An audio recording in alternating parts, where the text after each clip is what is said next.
கட்டணமில்லா பேருந்து பயணம் என்று அறிவித்துவிட்டு அது பிங்க் பஸ்ஸில் மட்டும்தான் என்று கட்டுப்பாடு விதித்ததால் பள்ளி கல்லூரி செல்லும் மாணவிகள் முதல் வேலைக்கு செல்லும் பெண்கள் உட்பட குறிப்பிட்ட அந்த ஒரு பேருந்துக்காக காத்திருக்கும் அவல நிலை உள்ளது.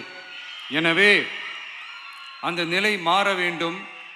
மேலும் குடும்பங்களில் ஏற்படும் சூழலால் அவசர மற்றும் அத்தியாவசிய பயணங்களை மேற்கொள்ள வேண்டிய நிலையும் ஒவ்வொரு பெண்ணுக்கும் ஏற்படும். அது மாதிரியான நேரங்களில் கையில் காசில்லை என்றால் அந்த பயணத்தை கவலையுடன் தவிர்க்க வேண்டிய நிலையும் ஏற்படும்.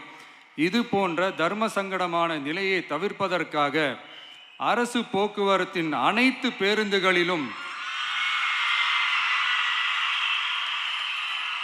பெண்கள் பயணிக்கும் வகையில் உத்தரவிடப்படும்.